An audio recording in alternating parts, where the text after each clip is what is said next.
Horizontal बनती है vertical बनती है? हॉरिजॉन्टल बनती है। अच्छा, एक साइड की बनती है, सॉरी, एक ईयर की बनती है, 2 ईयर की बनती है? एक ईयर की बनती है, 2 ईयर की बनती है? पता नहीं है। जब 12th में प्रोजेक्ट मिला होगा तो जब तुमने वेबसाइट में, जब आप रेस्पेक्टिव कंपनी की वेबसाइट में गए होंगे तो बैलेंस शीट निकाल के लाए, अपनी प्रोजेक्ट फाइल में देखना। कंपनीज की जब भी बैलेंस शीट बनती है तो उसमें 2 साल के डेटा गिवन रहते हैं। क्यों डेटा गिवन रहते हैं? क्योंकि जब 2 साल के डेटा गिवन रहेंगे तो आप कंपेयर कर सकते हैं। पिछली बार आपके पास कैश, पिछले साल दैट मीन 2022 में आपके पास कैश था 1 लाख, 23 में कैश बढ़ के 1,50,000 हो गया। 2 साल का क्यों देते हैं? ताकि आप क्या कर पाए, कंपेयर कर पाए, पिछले साल की बैलेंस शीट को इस साल की बैलेंस शीट के साथ क्या कर पाए, कंपेयर। बात समझ आ रही है? क्या कर पा रहे हैं, कंपेयर। इसका मतलब जो भी न्यूमेरिकल इस क्वेश्चन में स्टार्ट होने वाला है उसमें जो बैलेंस शीट गिवन होगी वो 2 साल की गिवन होगी, एक प्रीवियस ईयर की और एक करंट ईयर की। क्यों गिवन होगी? क्योंकि कंपनी फॉर्म में जो बैलेंस शीट गिवन होती है as per the companies act वो 2 साल की हमें बनानी पड़ती है। परफॉर्मा उसका वैसा है तो वो हमें अडॉप्ट तो करना पड़ेगा। ठीक है। दूसरी बात, ये जो कैश फ्लो स्टेटमेंट है इसमें आप कैश का चेंज देख रहे हैं, और चेंज कब, आप चेंज कैसे फाइंड आउट करेंगे? जब आपके पास 2 वेरिएबल होंगे। मैंने बोला कि भाई दोनों को कंपेयर करो, मतलब किसी चीज को कंपेयर करो, तो किसी चीज को कंपेयर करने के लिए उसके 2 वेरिएबल होने बहुत जरूरी है, 2 ईयर के डेटा होने बड़े जरूरी है। मैंने बोला पिछले साल आपकी मशीन 1 लाख रुपए की थी, कंपेयर करो इस साल मशीन कितने की हो गई, तो इस साल का भी डेटा चाहिए। पिछले साल की मशीन 1 लाख की थी, आपकी मशीन आपकी 1,20,000 रुपए की हो गई। दैट मीन्स आपने 20,000 रुपए की मशीन खरीदी, और जब आपने 20,000 रुपए की मशीन खरीदी होगी तो आपका 20,000 रुपए कैश आउटफ्लो हुआ। तो कैश फ्लो स्टेटमेंट में आप एक अकाउंटिंग ईयर का चेंज देख रहे हो। क्या देख रहे हो? कैश में होने वाले चेंज को। अब कल हमने थोड़ा सा और स्टार्ट किया था कि 3 मेजर एक्टिविटीज होती हैं। एक हमने बात की थी ऑपरेटिंग, एक हमने बात की थी, थोड़ा सा सीक्वेंस में जाएंगे और फाइनेंसिंग थर्ड में आ जाएगी, और फिर हमने बात किया था कि भाई अगर आपसे पूछा जाए कि इन तीनों में से सबसे पहली एक्टिविटी जब आप कोई बिजनेस स्टार्ट करेंगे तो कौन सी करेंगे, वो कौन सी होगी, फाइनेंसिंग। कौन सा होने वाला है, फाइनेंसिंग होने वाला है। क्लियर है इतनी बात समझ आ रहा है? क्यों फाइनेंसिंग होने वाला है अगर इसके बारे में कोई पूछा जाए? क्योंकि सबसे पहले जब आप किसी बिजनेस को स्टैब्लिश करेंगे तो पहली नीड जो आपको है वो है फाइनेंस। सबसे पहले आप फाइनेंस को प्रोक्योर करेंगे, प्रोक्योरमेंट करेंगे। प्रोक्योरमेंट बिजनेस का एक वर्ड आ गया यहां पर। प्रोक्योरमेंट का मतलब है collection, similar to the collection. ये पैसा आप अपना थोड़ी लगाएंगे भाई। अगर आपको बिजनेस स्टार्ट करना है तो क्या सारा पैसा आप अपना आप लगाएंगे? लगा सकते हैं, लगा सकते हैं। अगर लगा रहे हैं तो क्यों नहीं लगा रहे हैं? क्योंकि आपको रिस्क अवर्जन करना है। क्या करना है? रिस्क अवर्जन का मतलब क्या है? रिस्क को रिड्यूस करना है। अगर आप सारा पैसा अपना आप लगाएंगे तो आपका रिस्क ज्यादा हो जाएगा आपके बिजनेस में, और अगर आप पैसा कुछ बाहर का भी लगाएंगे, किसी और का भी लगाएंगे, लोन का भी लगाएंगे, तो आपके पास रिस्क कम है। बात समझ आ रही है? इतनी बात समझ आ रही है? तो सिंपल सी बात समझते हैं। Financing activities are those activities which are related with the procurement and the repayment of finance. Financial activities वो एक्टिविटीज होती हैं जिनके द्वारा कंपनीज फाइनेंस को इकट्ठा करती है, और इन फाइनेंसेस को इकट्ठा करने के बाद रिपे भी करना होता है। तो वो सारी एक्टिविटीज जो रिपेमेंट ऑफ फाइनेंस की हैं उन्हें भी आप कौन सी एक्टिविटीज बोलते हैं? Financing activities. क्या बोलते हैं? Financing activities. मैंने बोला बैंक ओवरड्राफ्ट, बैंक ओवरड्राफ्ट क्या होता है? बैंक ओवरड्राफ्ट जब बैंक बैलेंस नेगेटिव में होता है। नहीं, हाँ, जब हम अपने, हाँ, एक्स्ट्रा लिमिट। हमने बोला था कि बैंक ओवरड्राफ्ट को समझने के लिए आपको समझना है क्रेडिट कार्ड। बस क्या समझना है? Credit card. क्रेडिट कार्ड समझना है ना? इसका मतलब क्या है? जब आप अपनी लिमिट से ज्यादा पैसा विड्रॉ कर पा रहे हैं उसको आप बैंक ओवरड्राफ्ट फैसिलिटी बोलते हैं। बस समझ आ रही? नेगेटिव इन द सेंस होगा बैलेंस, बट नेगेटिव बैलेंस तो सेविंग अकाउंट में भी हो सकता है। नेगेटिव बैलेंस सेविंग अकाउंट में भी हो सकता है, उसको आप बैंक ओवरड्राफ्ट नहीं बोलेंगे। भाई फॉर एग्जांपल मेरे पास मेरे अकाउंट में 0 रुपए, अभी किसी भी एक अकाउंट में मेरा 0 रुपए, बैंक मुझे बोलता है कि आपको 2000 रुपए हर महीने मेंटेन करने, नहीं करोगे तो 21 रुपए आपके काट देंगे। अब मैंने 10 साल से उस अकाउंट में मेंटेन ही नहीं कर रखा अपना 2000 रुपए बैलेंस, नेगेटिव हो गया। नेगेटिव होता रहेगा है ना, हर महीने 21 रुपए कटते रहेंगे, या हर महीने एटीएम चार्जेस, सॉरी महीने तो नहीं एनुअली लगता है एटीएम चार्जेस, तो हर महीने एटीएम चार्जेस लगा, तो मेरा बैलेंस तो नेगेटिव हो गया सेविंग अकाउंट का, बट ये बैंक ओवरड्राफ्ट नहीं। बस समझ आई?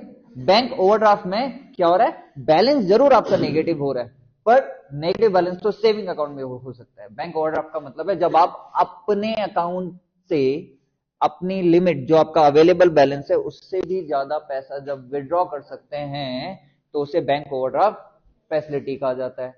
बहुत सारे कमर्शियल बैंक बैंक ओवरड्राफ्ट की फैसिलिटीज देते हैं, बहुत सारे, मैंने बोला गलती से निकल गया, सारे ही कमर्शियल बैंक बैंक ओवरड्राफ्ट की फैसिलिटी देते हैं।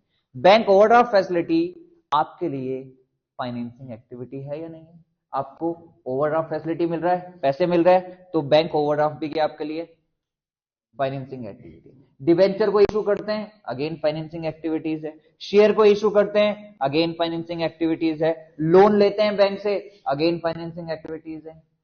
तो इन सारी सोर्सेस से आपको पैसा मिल रहा है, ये सारी की सारी क्या आपकी फाइनेंसिंग एक्टिविटीज। इन सोर्सेस का पैसा वापस भी करना होता है, रिपे भी करना होता है। डिबेंचर होल्डर से आपने पैसा लिया, कुछ सालों के बाद आफ्टर द मैच्योरिटी पीरियड आप क्या करेंगे, उसको रिपे करेंगे।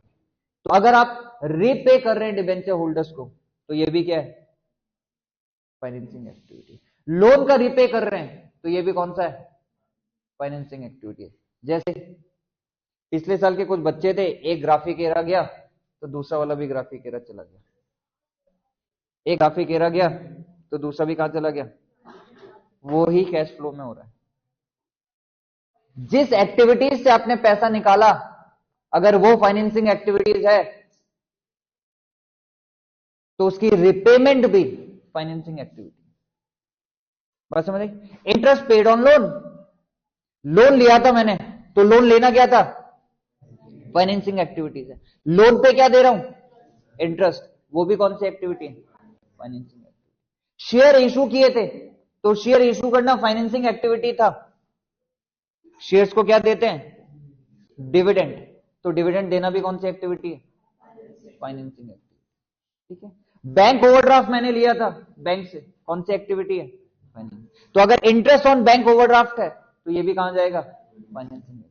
बात समझ आ रही है, इतनी बात समझ आई। अच्छा, एक बार आपने फाइनेंस प्रोक्योर कर दिया, जितना कैपिटल आपको रिक्वायर्ड था वो आपने इकट्ठा कर दिया, कलेक्ट कर दिया, अरेंज कर दिया, अब क्या करेंगे उसके बाद, भाई फाइनेंस को, कैपिटल को कहां लगाते हैं आप, बिजनेस में लगाते हैं। कहां लगाते हैं, बिजनेस में लगाते तो हैं, बट क्या करते हैं उस फाइनेंस का, उस कैपिटल, एसेट्स, गुड्स और एसेट्स में करते हैं। तो सबसे पहले अगर आपको बिजनेस करना है तो आप कुछ फैक्ट्री या आउटलेट या बिल्डिंग कुछ तो बनाओगे, और बिल्डिंग, फैक्ट्री, आउटलेट सब क्या है आपके लिए, फिक्स एसेट्स है। इसका मतलब जो भी पैसा आपका आने वाला है उसको आप क्या करने वाले हो, एसेट्स में इन्वेस्ट करने वाले हो। कहां करने वाले हो, एसेट्स में इन्वेस्ट करने वाले। कौन से एसेट्स में, फिक्स एसेट्स या करंट एसेट्स। मैंने बोला गुड्स खरीदना है, तो अगर मैं गुड्स एसेट्स में पैसा लगा रहा हूं तो ये मेरी करंट एसेट्स है या फिक्स एसेट्स है, गुड्स में लगा रहा हूं। गुड्स तो मैं खरीद रहा हूं किस चीज के लिए, रीसेल के लिए। बट अगर मैं कोई पैसा अपने एसेट्स में लगा रहा हूं तो क्या रीसेल के लिए खरीद रहा हूं। तो जो ये इन्वेस्टिंग एक्टिविटीज है ये हमेशा फिक्स एसेट्स, फिक्स एसेट्स में जो भी आप पैसा लगाओगे वो कहां चला जाएगा, इन्वेस्टिंग एक्टिविटी। अच्छा, एसेट्स के अलावा और कुछ भी एसेट्स हैं, कौन से एसेट्स, कौन से एसेट्स, सॉफ्ट एसेट्स, नई टर्म सुनो आज, soft assets, shares, debentures, securities में अगर आपने कहीं और इन्वेस्टमेंट किया, भाई फिक्स एसेट्स की तो एक फिजिकल एग्जिस्टेंस है ना, अरे फिक्स एसेट्स की तो एक फिजिकल एग्जिस्टेंस है, गुडविल की फिजिकल एग्जिस्टेंस नहीं है। पर मैंने बोला आपने किसी कंपनी के शेयर्स खरीदे तो क्या उसकी फिजिकल एग्जिस्टेंस है? नहीं है ना, नहीं है ना। अरे फिजिकल एग्जिस्टेंस थोड़ी है शेयर्स की, डिबेंचर की, है ना, जस्ट लाइक अ गुडविल। तो इन्हें हम क्या बोल रहे हैं, एक नया टर्म दे रहे हैं, सॉफ्ट एसेट्स। इंटेंजिबल भी बोला जाता है, इंटेंजिबल जिन्हें हम बोल रहे हैं उन्हीं को हम क्या बोल रहे हैं, सॉफ्ट एसेट्स है हमारी। तो अगर आप किसी कंपनी के शेयर्स पे खरीद रहे हैं तब भी वो एक आपकी कौन सी एक्टिविटी है, इन्वेस्टिंग एक्टिविटी। किसी और कंपनी के शेयर्स खरीद रहे हैं, अपने शेयर इशू कर रहे हैं तो ये फाइनेंसिंग एक्टिविटी है। किसी और कंपनी के शेयर्स और डिबेंचर खरीद रहे हैं तो ये क्या है, इन्वेस्टिंग एक्टिविटी। तो फिक्स एसेट चाहे वो टेंजिबल हो या फिर इनटेंजिबल हो, वो सारी की सारी एक्टिविटीज कहां जाएंगी, फिक्स एसेट्स में। क्लियर है? मैंने बोला आपने एक बिल्डिंग खरीदी, परचेज अ बिल्डिंग कौन सी एक्टिविटी में आया, परचेज अ बिल्डिंग कौन सी एक्टिविटी में आया, परचेज अ बिल्डिंग, बिल्डिंग खरीद रहा हूं, बिल्डिंग बना रहा हूं, कौन सी है मेरी, investing. Rent receive from building, rent receive from building. मैंने बोला था एक बच्चा ग्राफिक एरा में गया, दूसरा भी ग्राफिक में गया, कहां गया, मैंने पैसा लगाया बिल्डिंग को बनाने में, तो कौन सी एक्टिविटी, इन्वेस्टिंग। उसी बिल्डिंग से अब मुझे रेंट मिल रहा है, कौन सी एक्टिविटी, इन्वेस्टिंग। जब मैंने बिल्डिंग में पैसा लगाया तो पैसा गया, मैं बोलूंगा cash outflow from investing activity. वही इन्वेस्टमेंट जब मुझे पैसा कमा के दे रही है तो मैं बोलूंगा यहां से पैसा आया, किस एक्टिविटी से, इन्वेस्टिंग एक्टिविटी से, cash inflow from investing activity. बात समझ आ रही है? मैंने किसी और कंपनी के शेयर्स खरीदे तो कौन सी एक्टिविटी, इन्वेस्टिंग। उन शेयर्स ने मुझे डिविडेंड दिया या उन डिवेंचर ने मुझे इंटरेस्ट दिया, तो इंटरेस्ट रिसीव ऑन शेयर्स, या sorry dividend receive on shares या फिर इंटरेस्ट रिसीव ऑन डिवेंचर्स, कौन सी एक्टिविटी, इन्वेस्टिंग। दूसरी बात, मैंने बैंक में एफडी करवाई, कौन सी एक्टिविटी, मैंने बैंक में एफडी करवाई, कौन सी एक्टिविटी, इन्वेस्टिंग एक्टिविटी। बैंक ने मुझे इंटरेस्ट दिया, कौन सी एक्टिविटी, इन्वेस्टिंग एक्टिविटी। अब क्लियर हो रहा है, क्लियर हो रहा है कैसे लिंक करना है एक चीजों को, ठीक है। अब आ जाते हैं तीसरी एक्टिविटी, कौन सी है ये, ऑपरेटिंग एक्टिविटी। ऑपरेटिंग एक्टिविटी का मतलब क्या होता है,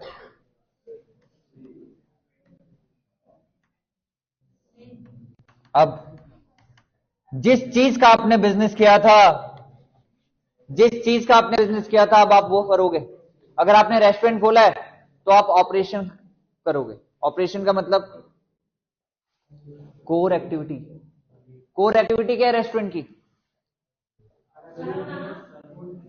सिर्फ बनाना, बेचना भी तो है, और खाना बनाने से पहले खाने के लिए जो मटेरियल चाहिए उसे लाना,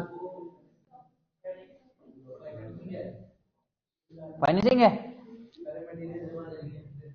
पहले पैसे जमा करेंगे, फिर रेस्टोरेंट बनाएंगे, अब रेस्टोरेंट चलाएंगे। चलाने के लिए क्या करना पड़ेगा, ऑपरेटिंग एक्टिविटी उसे हम बोल रहे हैं। चलाने के लिए क्या करना पड़ेगा, सबसे पहले अच्छा यूटेंसिल्स तुमने खरीदे, कौन सी एक्टिविटी, इन्वेस्टिंग। अब डे टू डे बेसिस में कुछ सब्जियां, डेयरी प्रोडक्ट, वेजेस देनी पड़ेगी अपने लेबर को, कुक को, वेटर को, शेफ को सैलरीज देनी पड़ेंगी, ऑपरेटिंग एक्टिविटी। जब आप डिश बना लेंगे, जो भी रेस्टोरेंट में आपकी डिशेज है, मेन्यू है, वो जब आप अपने कस्टमर को सर्व करेंगे तो कस्टमर क्या देगा आपको, पैसा, जिसे आप सेल बोलेंगे। तो जो सेल है वो कैश इनफ्लो है, और सेल करने के लिए जो आप खर्चा कर रहे हैं वो कैश आउटफ्लो है। इसका मतलब आप स्टॉक खरीद रहे हैं, स्टॉक ही तो है वो सब, दाल का स्टॉक होगा आप पे, ग्रेन्स का स्टॉक होगा, वेजिटेबल्स का स्टॉक होगा, डेयरी प्रोडक्ट का स्टॉक होगा। तो आप जो गुड्स खरीद रहे हैं वो कौन सी एक्टिविटी है आपकी, ऑपरेटिंग। और गुड्स बेच के जो आपको सेल मिला वो आपकी कौन सी एक्टिविटी है? ऑपरेटिंग। बात समझ आ गई? बात समझ आ गई? तो ऑपरेट करने के लिए जो खर्चे आपने किए वो सारे के सारे कैश आउटफ्लो हैं, और वो कैश आउटफ्लो ऑपरेटिंग एक्टिविटीज। बात समझ आ रही है इतनी? इतना जरा 1 मिनट सोचो, इतनी बात समझ आ गई? बहुत शॉर्ट फॉर्म में इतनी बातें होनी चाहिए। अरे इतनी बात समझ आ रही है मोहित? आ गई या और कुछ बताना है इसमें? बता, सोच लो जरा एक बार। अगर कंफ्यूजन हो रहा है कि ऑपरेटिंग, इन्वेस्टिंग और फाइनेंसिंग में, तो मुझसे एक बार पूछ ले। हो रहा है? किस में हो रहा है? एक जा रहा दूसरा आ रहा। जैसे क्या हो रहा था?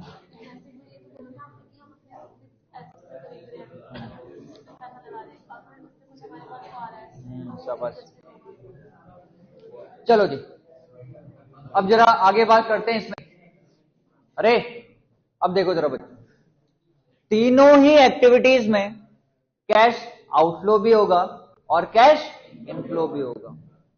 इसका मतलब अगर आपका रेस्टोरेंट है, अगर आपने रेस्टोरेंट खोला है, तो ऑपरेटिंग एक्टिविटीज में कैश आउटफ्लो कहां कहां होगा? कहां कहां होगा? रॉ मटेरियल खरीदना पड़ेगा, अपने एम्प्लॉयज की सैलरीज देनी पड़ेगी, इलेक्ट्रिसिटी बिल देना पड़ेगा, ये सारी ऑपरेटिंग एक्टिविटीज हैं। और इनफ्लो कहां से होगा? सेल से होगा। कहां से होगा? सेल से होगा।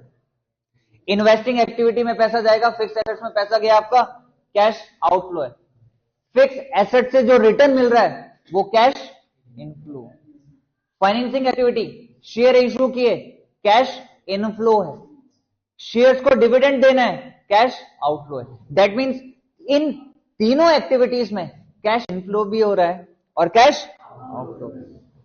ऑपरेटिंग में भी हो रहा है, इन्वेस्टिंग में भी हो रहा है और फाइनेंसिंग में भी हो रहा है। बात समझ आई? अब अगर तीनों में कैश इनफ्लो और अगर आउटफ्लो हो रहा है तो इसका यूजेस क्या है? इसका यूजेस क्या है? अब जरा मैं एक चीज बता रहा हूं, बस अल्लाह नहीं, अब आपको समझ जाएगा।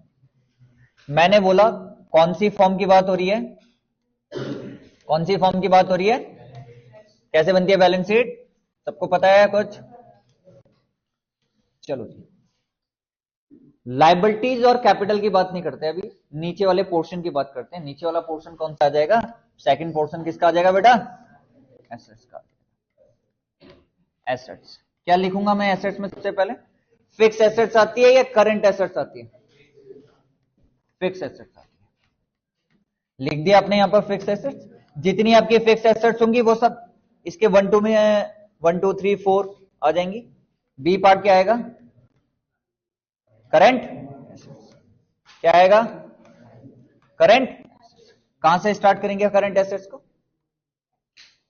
कौन कौन सी होती है? बीआर हो सकता है, बीआर हो सकता है, और क्या होता है?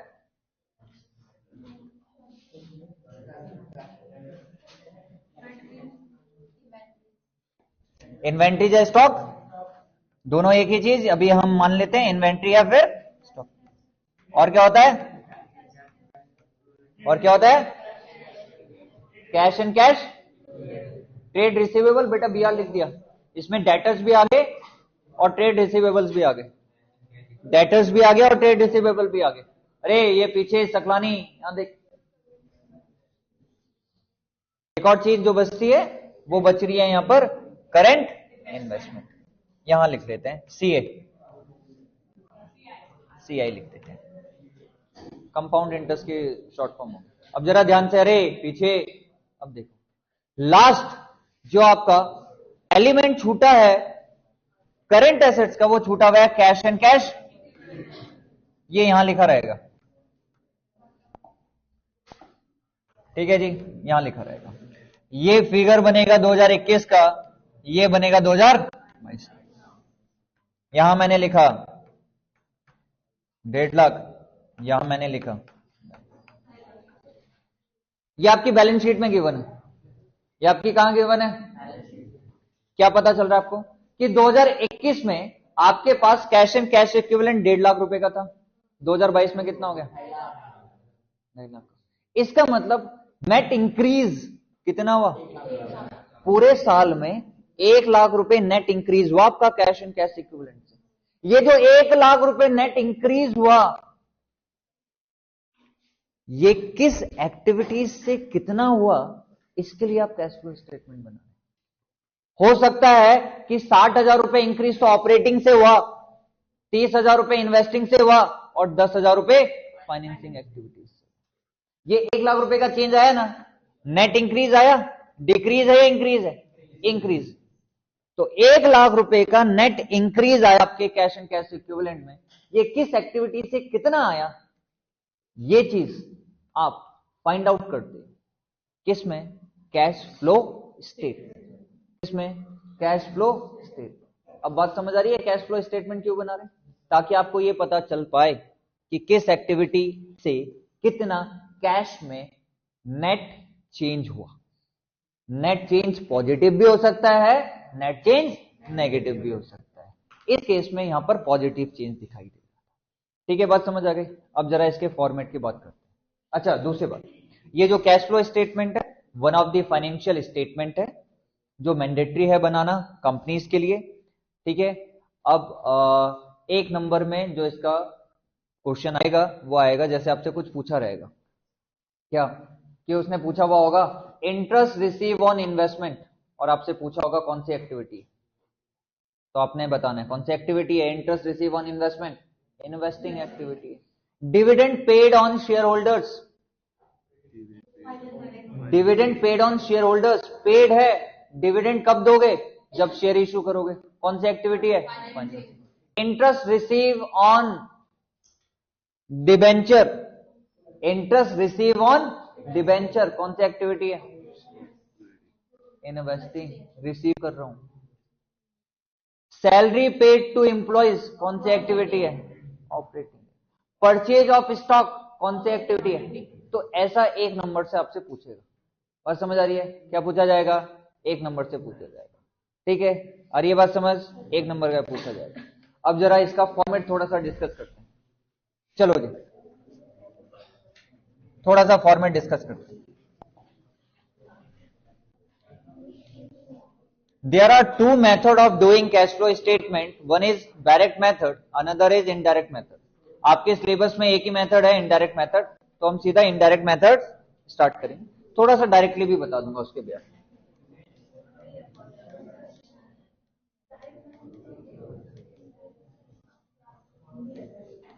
डायरेक्ट मेथड आपके सिलेबस में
पीछे बार बार बता रहा हूं, हम बहुत दूसरे मेथड से क्वेश्चन सॉल्व कर रहे हैं।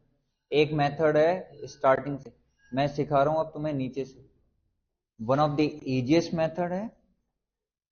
आपको बुक से जब आप देखेंगे तो आप पता चलेगा कि बुक से स्टार्टिंग से स्टार्ट किया हुआ है, हम नीचे से स्टार्ट कर रहे हैं। कहां से? नीचे से। अब जरा ध्यान से सुनना, हल्ला नहीं अभी। आप ये सिर्फ जो अभी मैंने लिख रहा हूं इतना ही सीख गए तो आज की क्लास का काम पूरा हो गया आपका। 1 नंबर इस चीज का होता है, बस कुछ नहीं लिखना है आपने, ऑलरेडी सब चीज क्वेश्चन में गिवन होगा। 6 नंबर में से 1 नंबर इस चीज का है लास्ट का। क्या किया आपने? बैलेंस शीट में अभी मैंने आपको फिगर बताया था 2, एक 2021 का, एक 2021 का डेटा कितना था कैश एंड कैश इक्विवेलेंट का? 1.5 लाख। 2022 का कितना था? 2.5 लाख। 1.5 और 2.5 मानते हैं अभी हम, जो मैंने कुछ लिखा होगा 1.5 और 2.5 था।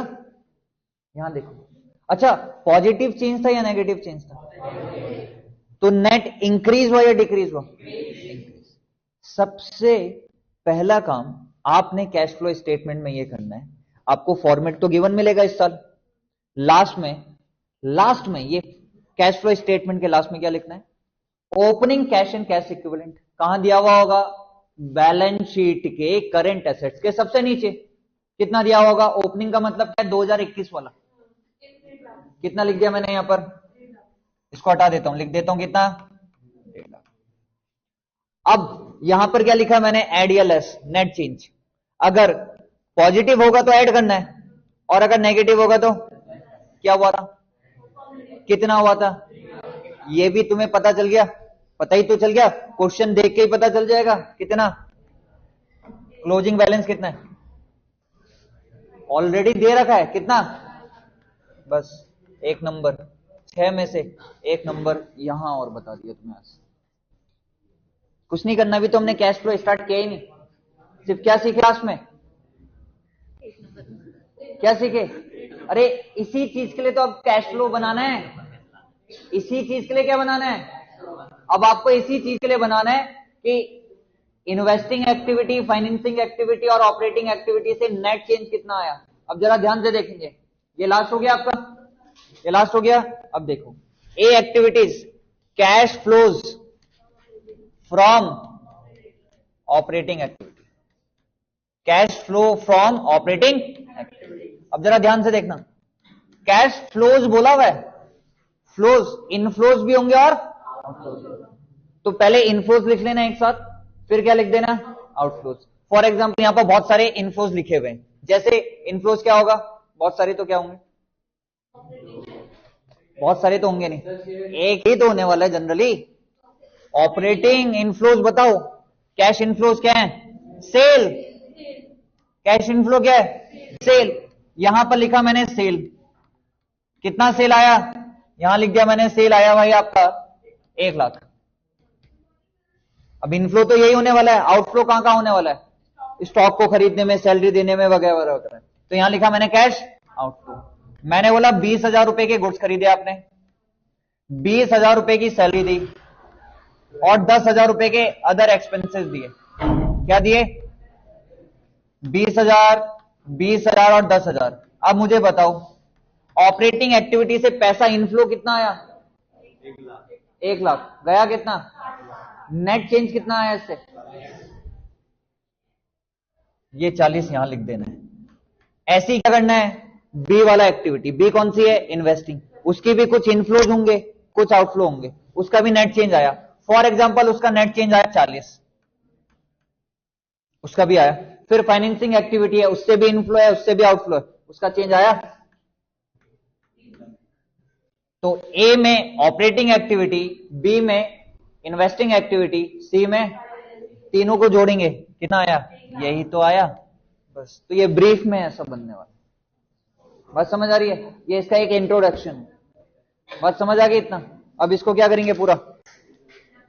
अगले पीरियड में थोड़ा सा